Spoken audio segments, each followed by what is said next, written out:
सावधान रहिए। परमार्थ का मतलब है सावधानी रखना, और ज्यादा किसी से संबंध मत रखिए, तो ये फिर बात ही नहीं आती। उठना बैठना व्यवहार बातचीत ज्यादा मत रखिए, अपने काम से काम रखिए और नाम जप कीजिए। तो ऐसा अवसर ही ना आने दो कि चार लोग बैठकर किसी की निंदा स्तुति करें सुने। अपने आध्यात्मिक जो होता है वो अलग जीवन उसका होता है। जो काम करना है काम कर दिया, जो व्यवहार में जाना है वो व्यवहार में चला गया, लेकिन बहुत सावधान होते हुए किसी की निंदा स्तुति से मत करना। महाराज जी, माताओं बहनों की तरफ दोष दृष्टि हो जाती है, इससे बड़ा भय लगता है अंदर। नहीं, दोष दृष्टि होना ये मन के पूर्व संस्कार है, लेकिन क्रिया ना हो जाए, क्रिया ना होने पाए। दोष दृष्टि तो मन जब तक पवित्र नहीं तब तक जो दृश्य देखेगा तत्काल संकल्प बनाने की कोशिश करता है, पर क्रिया ना होने पाए। हम किसी माता बहन की तरफ दोष दृष्टि मान लो हमारे अंदर हो गई तो राधा राधा वो खत्म हो गया, लेकिन अगर क्रिया हो गई तो फिर जेल भी जाना पड़ेगा। क्रिया हो गई तो आप समाज में निंदा के भी पात्र बनेंगे और नरक भी जाना पड़ेगा। क्रिया ना होने पावे, आंतरिक मन में विकार को हम नहीं रोक सकते हैं जब तक भजन का बल नहीं जागृत होगा, और जब भजन का बल जागृत होगा तो उसको भी रोक लेंगे वो संकल्प। और मतलब इतना समय ही मत दो, तभी कहते हैं राधा राधा राधा राधा, इतना समय ही मत दो कि कुछ प्रपंच कर पाए, उसके ऊपर इतना बोझा लादे रहो नाम का, कथा का, कीर्तन का, कि उसको अवसर ही ना मिले संसार की तरफ जाने का। अगर अवसर भी मिले तो क्रिया ना करे, क्रिया ना होने पाए, बस इसको रोके। नागेश कुमार जी हरिद्वार से। राधे राधे महाराज जी। गुरु जी, मैं एक वैज्ञानिक पृष्ठभूमि से हूँ। मेरी स्वाभाविक रुचि ज्ञान मार्ग और प्रकृति के विश्लेषण में है। महाराज जी, शास्त्र कहते हैं कि आत्मा तत्व अप्राकृतिक है और स्वयं ईश्वर है। महाराज जी, प्रश्न है कि जैसे आप कहते हैं कि वायु विकार के कारण समुद्र लहरों के रूप में परिलक्षित होता है, दिखाई देता है, वैसे ही क्या प्राण ही मन बुद्धि के रूप में परिलक्षित होता है और समाधि की स्थिति में शांत हो जाता है, जिससे आत्मा प्रकाशित हो जाता है? अभी समझ नहीं पाए आपका प्रश्न। अष्टधा प्रकृति अपरा प्रकृति है। आकाश, जल, वायु, अग्नि, पृथ्वी, मन, बुद्धि, अहंकार, कितने हुए? 8। ये अष्टधा प्रकृति से सब कुछ रचा हुआ है, इसे अपरा प्रकृति कहते हैं। इसके अंदर जो चैतन्य है उसे परा प्रकृति कहते हैं। जिसको आसक्ति शरीर में हो गई तो उसे जीवात्मा कहा गया। इन दो से ही अनंत ब्रह्मांड भरे हुए हैं। आत्म तत्व के प्रकाश से प्राण और अंतःकरण ये दोनों अलग हैं। प्राण 5 हैं, प्राण अपान व्यान समान उदान। अंतःकरण 4 है, बुद्धि मन चित्त अहंकार।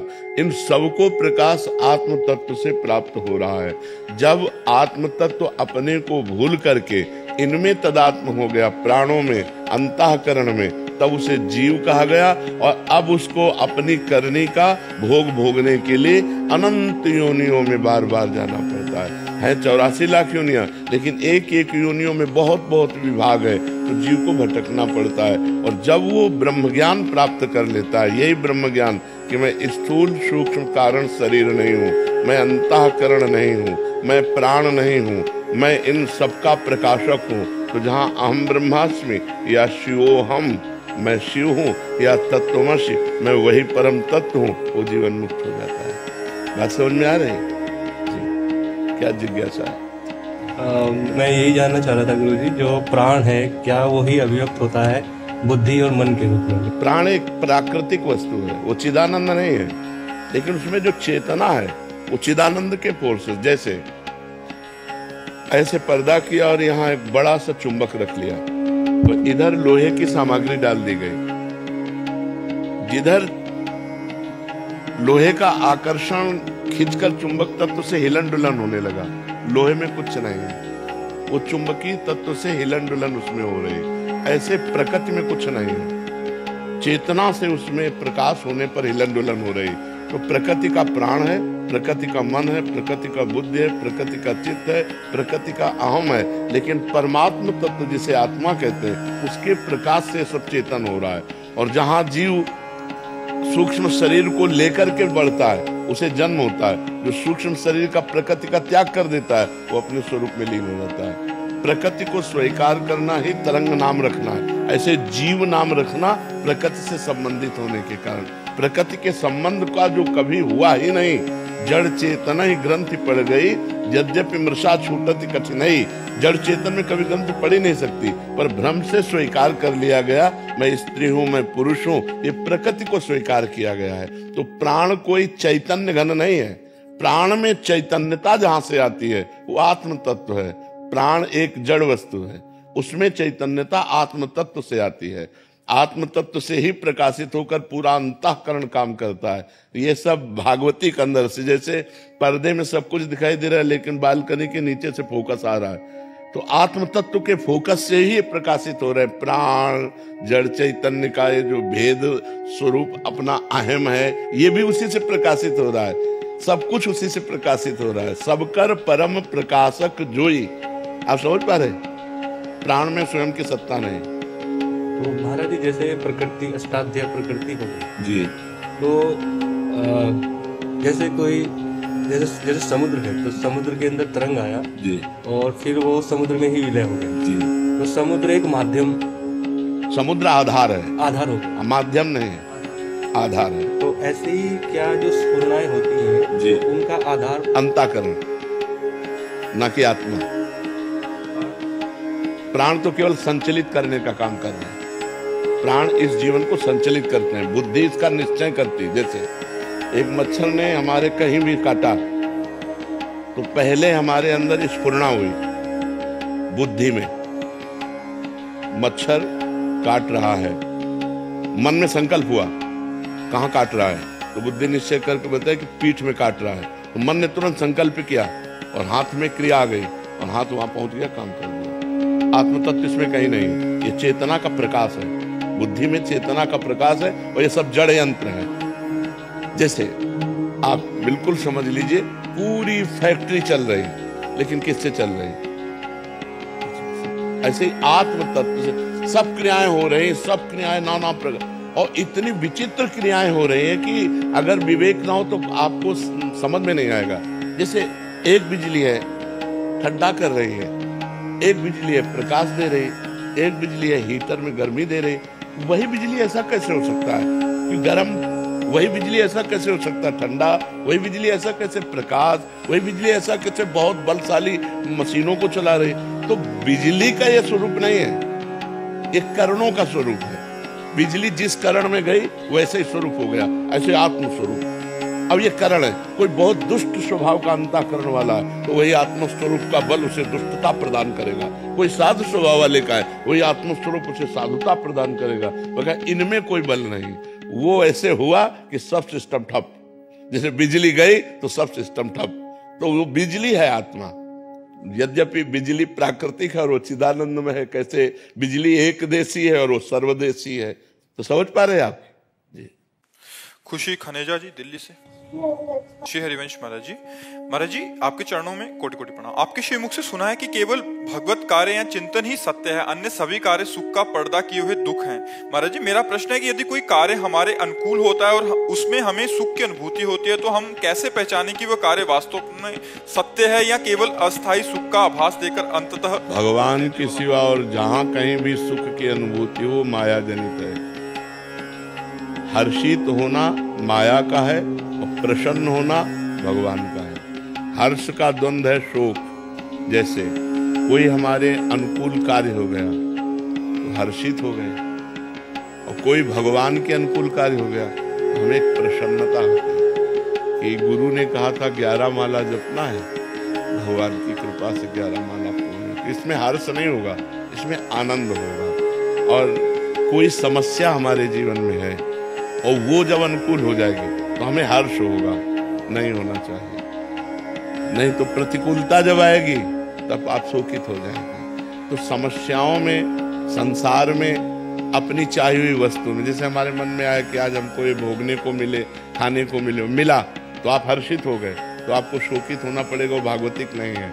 लेकिन अचानक आपको कोई वस्तु मिल जाती है और आपको प्रिय है और भगवान को भोग लगा के आप पा लेते हैं, तो आपको आनंद प्राप्त होगा, क्योंकि आपने कामना नहीं की थी, आपने संकल्प नहीं किया। और आपको हंसी आएगी कि वाह प्रभु वाह, ये तो बहुत आपका चमत्कार हुआ कि यही पसंद था, आपने ऐसा कर दिया। वो सीधे प्रभु से कनेक्शन रखता है, वो व्यक्ति, वस्तु, घटना, परिस्थिति से कनेक्शन नहीं। जो व्यक्ति वस्तु घटना परिस्थिति से संबंध से हमें जो सुख मिलता है वो माइक सुख होता है, और जो केवल नाम भगवान के रूप, भगवान की लीला और भगवान के विधान, जैसे किसी ने हजारों लोगों ने नमस्कार किया और दो ने थप्पड़ जमा दिए, तो दोनों में हमें समान रहना है, क्योंकि हजारों में विधान किया भगवान ने तो उन्होंने नमस्कार किया, और दो को विधान करके भेजा कि इसका नशा उतारो सम्मान का, तो उसने थप्पड़िया दिया। तो हमें दोनों में प्रसन्न रहना है कि मेरे प्रभु का विधान है, हम उस घटना परिस्थिति को नहीं देखते, मेरे प्रभु का विधान है, ऐसा सोचना है। तो हमको प्रभु के विधान में आनंदित रहना है, न हर्षित होना है न शोकित होना है। जो ध्यान करके सुन लीजिए, व्यक्ति वस्तु स्थान घटना परिस्थिति में हर्ष या शोक होता है वो माइक होता है, और जो भगवान के संबंध से होता है वो आनंददायक होता है, वो प्रसन्नता प्रदान करने वाला होता है।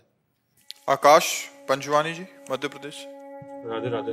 राधे राधे महाराज जी, आपके चरणों में कोटि कोटि प्रणाम। महाराज जी, आपका भाव ये है कि जो मतलब हमारे ग्रहों का जो हिसाब किताब होता है, तो जो उसमें उपाय बताए जाते हैं पंडित जी जन द्वारा, तो वो महाराज जी करने से क्या वो परेशानी ठीक हो जाती है, या जैसे वो बताएं वैसे ही करें, या कुछ और भी कर सकते हैं? देखो, जब ग्रह विपरीत होते हैं तो उनकी शांति के लिए वैदिक अनुष्ठान है।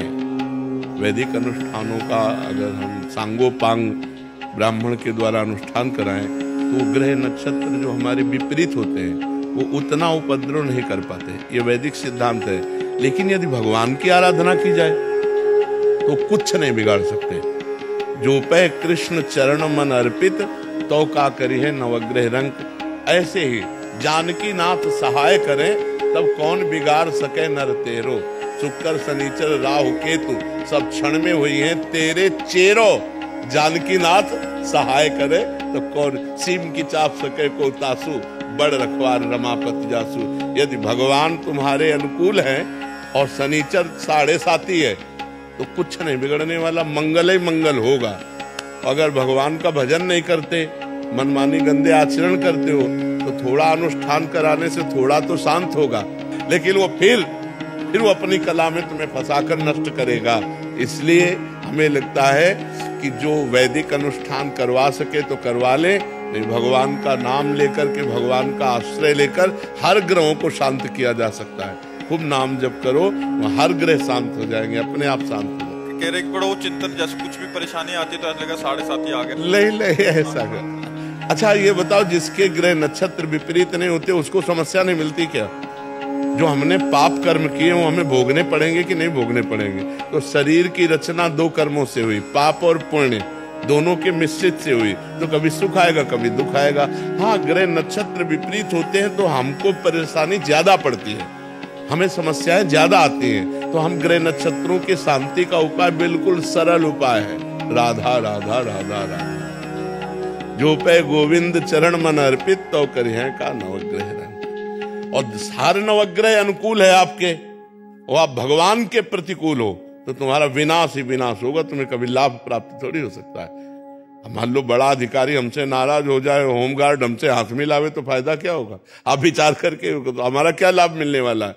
तो बड़े अधिकारी अखिल कोटि ब्रह्मांडों के तात्पर्य भगवान है, और भगवान के प्रतिकूल चल रहे हैं तो कुछ नहीं होगा। और कुछ ना करो और केवल भगवान का आश्रय ले लो, हर ग्रह नक्षत्र आपके अनुकूल होंगे। कभी इनकी हमने मान्यता ही नहीं की कि कोई, और कभी ये विचरवाना ही चरवाना नहीं चाहिए। नहीं कि अब हमारे आगे क्या होने वाला है, आगे जो होगा सो देख लेंगे, भगवान देख लेंगे, भगवान के शरण में राधा राधा राधा। समझ रहे ना? ये आज की समस्या में तो हम परेशान है, आगे की समस्या और हम मोल ले ले कि आगे क्या होने वाला है। अरे ब्रह्मा जी ने जो हमारे भाग्य में लिख दिया उसे कोई मिटा नहीं सकता, बात समझना। जो विधना ने लिख दिया, छठी राव के अंक राय घटे न तिल बढ़े, राई घटे न तिल बढ़े, रहुरे जीव निशंक। एकदम निर्भय रहो और भगवान का भरोसा रखो, सब जगह ठीक हो जाएगा। महाबलवान रावण था, भगवान से विमुख होकर शनि को बांध दिया था, अपने काबू में किए हुए था, समस्त ग्रह नक्षत्र देवी देवता सब। लेकिन क्या हुआ? अंत में क्या हुआ? उसकी खोपड़ियों को जैसे कोई फुटबॉल मारता है ना, ऐसे बंदर लात मारते थे। तो वो मंदोदरी जी ने कहा, राम विमुख हस हाल तुम्हारा, ये जो तुम्हारा हाल है, ये राम विमुख अस हाल तुम्हारा, रहा न को कुल रोवन हारा। और जबकि इतना सामर्थ्य था कि शनि को भी बंदी बनाए हुए था। तो बिगाड़ने आया हमारे ऊपर 7.5 में ना, उसी को बंदी बना दिया। अब आप विचार करो, इतना बलवान रावण, आखिरकार पूरी लंका का विनाश हुआ और रावण का नाश हुआ। क्यों? राम विमुख अस हाल तुम्हारा, शंकर सास विष्णु अज कोई, राख न सके राम कर द्रोही। अगर भगवान से विमुख हो गया तो विश्व में कोई रखने वाला नहीं। इसलिए हमें लगता है भगवान का आश्रय लेकर हमें नाम जप करना चाहिए। और अगर हमारे पास धन हो, व्यवस्था हो, तो पंडितों को बुलाकर विद्वान जनों से गृह शांति भी करवा लेना चाहिए, कोई परेशानी नहीं है। लेकिन ये पक्की बात है, अगर आप गृह शांति ना भी कराएं और भगवान का नाम जप करें तो आपका अमंगल नहीं हो सकता, मंगल ही होगा। क्योंकि आज तक भगवान के भजन करने वाले का अमंगल नहीं हुआ, जो भगवान का भजन करते हैं। भाई आगे शांति मिले इसलिए विचार कराते हैं, बट और अशांत हो जाते हैं। अभी जैसे 7:30 तक इनको यही लगता रहेगा कि आज से तुम छोड़ दो कि तुम्हारे 7:30 ही लगा है। विश्वास भी जो चीज होती है, नाम जप करो, खत्म, कोई 7:30 नहीं। ये सब हमारे विश्व ब्रह्मांड के पदाधिकारी हैं, ये सब अधिकारी हैं। जैसे शनि है, राहु है, ग्रह हैं, गुरु हैं, बृहस्पति हैं, मंगल है, ये सब हमारे सिस्टम के अधिकारी है। और समस्त सिस्टम का मालिक कौन है? भगवान। और भगवान की शरण में तो सिस्टम हमारे अनुकूल होगा कि प्रतिकूल? सब सिस्टम अनुकूल होगा, सब अनुकूल हो जाएगा। मंगल भवन अमंगल हारी। तो इसलिए आप लोग समझिए इस बात को। एक आदमी घोड़े की नाल की अंगूठी पहने था, लोहे की। हाँ, हमने कहा, उसने कहा ये छल्ला इसलिए धारण किए कि हमारे ऊपर शनि का है प्रकोप है, तो प्रकोप नहीं होगा। अरे उस घोड़े से पूछो जिसकी तुम नाल पहले हो कि कितना वजन लाद के उसको दौड़ाया जाता है। अरे उसकी किस्मत तो खराब है, तुम्हारी किस्मत उसकी नाल पहनने से बन जाएगी। पूरी नाल ठोकी हुई है और उसकी किस्मत नहीं बदल रही है तो तुम्हारी अरे राम राम जपो, राधा राधा जपो, कृष्ण कृष्ण जपो, तुम्हारा मंगल होगा। भाव कुभाव अनख आलस हो, नाम जपत मंगल दिस दसो। इस बात पर विश्वास करो। तो आप भैया निश्चिंत रहो, खूब नाम जप करो।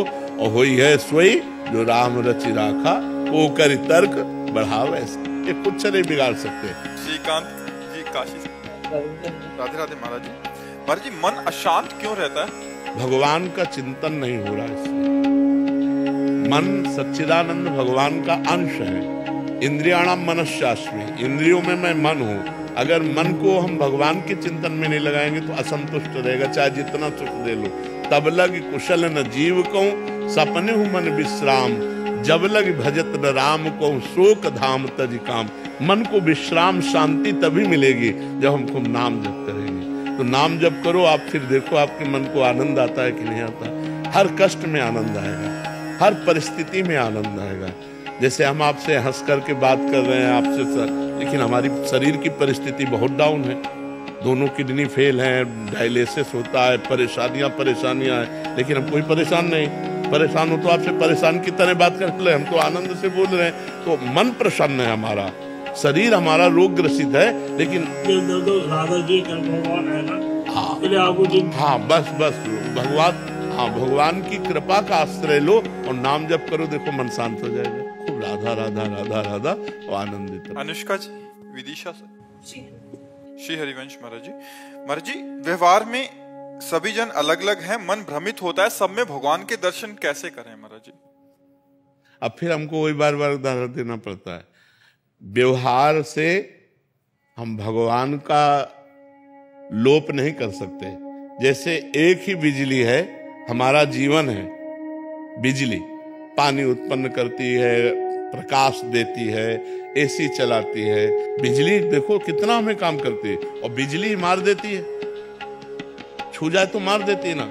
बिजली ठंडा है, बिजली गर्म है। तो ऐसे ही परमात्मा पावर है, खोपड़ी अलग अलग है। अब वो जो पापमयी वृत्ति है तो उसमें पावर गया तो राक्षसी बल बढ़ गया। अब वो अपनी राक्षसी पना कर रहा है तो पावर को देखता है।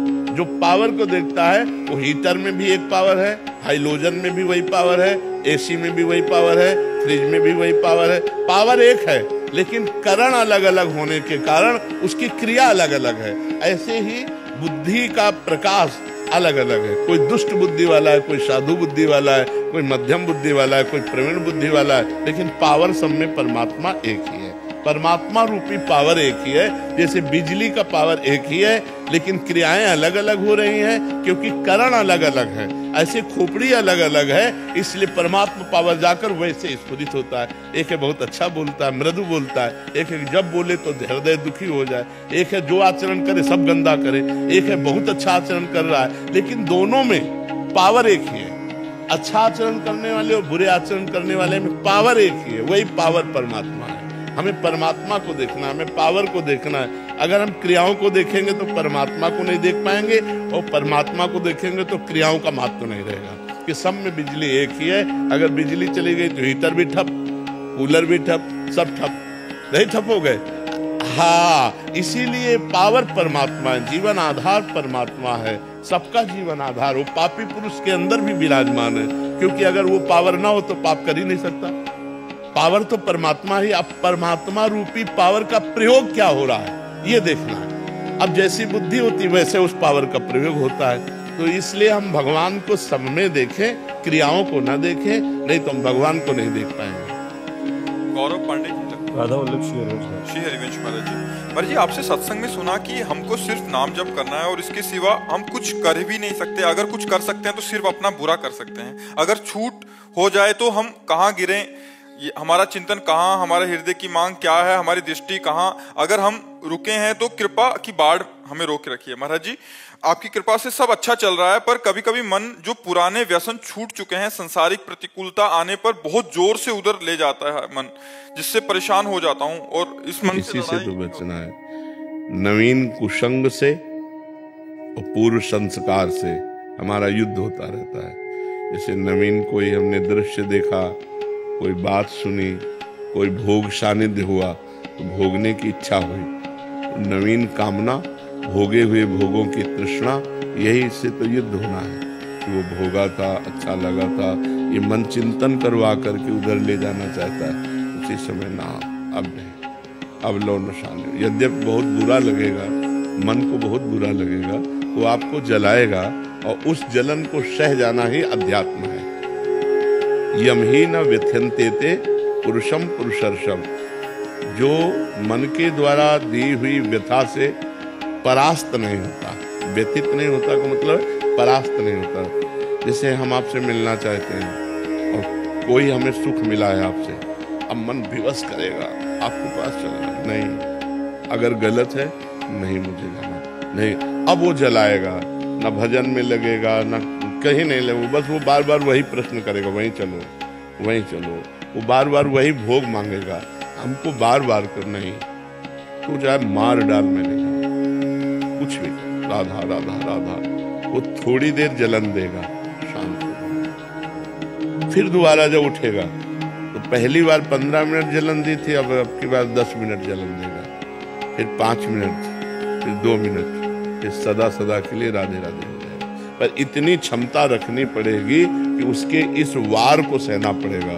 उसका स्वभाव है प्रमथन, मन को मत डालना, एकदम जाको यार सब बाद में देखेंगे, पहले ये खा लेते हैं, पहले ये भोग लेते हैं, पहले ये पी लेते हैं, पहले ये देख लेते हैं। उसका ऐसा स्वभाव है। मन के स्वभाव को सह जाना यही साधुता है। सहत सहत बाढ़े भगति गृह तन गुरु हितगार। जब ना सहन हो तो रो पड़ो, भगवान को साक्षी करके, हे नाथ आपके हमारी दुर्दशा होने के लिए ये क्या मन कर रहा, प्रभु आप संभालो, मुझे सामर्थ्य दो प्रभु। उस समय प्रभु को पुकारे, उस समय नाम कीर्तन करने लगे, उस समय सत्संग सुनने लगे, उस समय किसी साधक से बातचीत करने लगे।